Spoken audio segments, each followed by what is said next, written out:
ఇక గాంధీ భవన్ లో ప్రభుత్వ ఆది శ్రీనివాస్ మీడియాతో మాట్లాడుతున్నారు. లైవ్ చూద్దాం.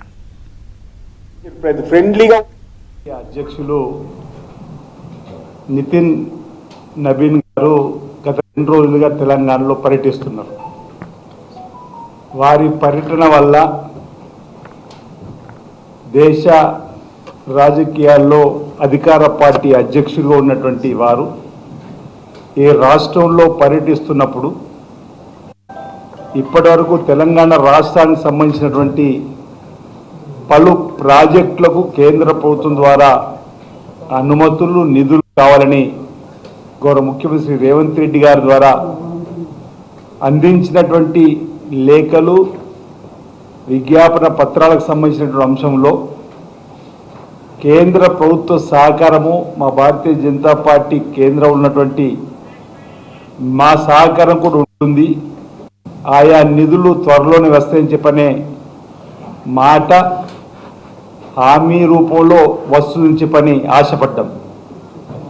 కానీ గత 2 రోజులుగా వారి పర్యటన రాజకీయాలకు సంబంధించినటువంటి అంశం తప్ప తెలంగాణకు కావాల్సినటువంటివి రావాల్సినటువంటివి ఇవ్వాల్సినటువంటివి ఈరోజు త్రిపురకు సంబంధించినటువంటి అనుమతులు కానీ నిధులే కానీ మెట్రో 2వ దశకు సంబంధించినటువంటి అనుమతుల అంశమే కానీ రీజనల్ రింగ్ రైలుకు సంబంధించినటువంటి అంశమే కానీ మూసీ నది ప్రక్షాళనకు సంబంధించిన నిధులు అడిగిన వాటి అంశమే కానీ 4th సిటీకి సంబంధించి విశ్వనగరంగా మారే క్రమంలో నిధులకు సంబంధించిన అంశమే కానీ ఈరోజు ఈ తెలంగాణకు సంబంధించిన సాగునీటి ప్రాజెక్టుకు సంబంధించినటువంటి పాలమూరు రంగారెడ్డికి సంబంధించిన జాతీయ హోదాకు సంబంధించిన అంశం కానీ అంటే తెలంగాణ ప్రజలకు సంబంధించినటువంటి అన్ని వర్గాల ప్రజలకు సంబంధించి ఇటు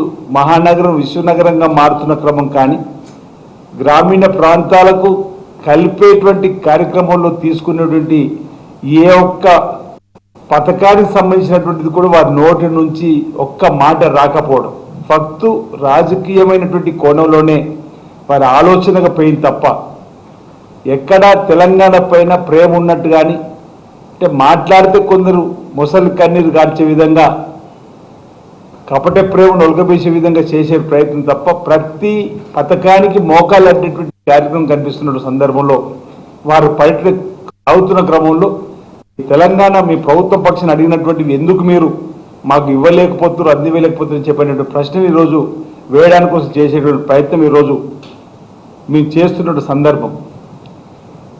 తెలంగాణకు మీ చిత్తశుద్ధిగా తెలంగాణ కొరకు మీ చిత్తశుద్ధిగా పనిచేసినామని చెప్పని మాట చెప్తున్నారు. తెలంగాణ సకల జనులకు సంబంధించినటువంటి కోరిక పోరాటము ఇచ్చింది కాంగ్రెస్ పార్టీ శ్రీమతి సోనియా గాంధీ గారు. ఈరోజు నితిన్ నబీన్ గారు ఏదైతే మాట్లాడుతున్న ప్రతి క్రమంలో పక్కన కిషన్ రెడ్డి గారు కూడా ఉన్నారు. తెలంగాణ కోసం వారు చేసినటువంటి అంటే నిజాయితీగా మేము ఉన్నామని చెప్పేటానికి క్రమంలో వారికి ఒక మాట చెప్పడానికి ప్రయత్నిస్తున్నాం. నిజామాబాద్ రూరల్లో ఎండ లక్ష్మణ గారు తెలంగాణ కోసం రాజీనామా చేసి ముందుకు పోయినటువంటి సందర్భం ఎన్నికల్లో అప్పుడు. కానీ ఇదే కిషన్ రెడ్డి గారు అంబర్పేటలో రాజీనామా చేయమని చెప్పి తెలంగాణ సమాజం కోరినప్పుడు ఆ పక్కన వారు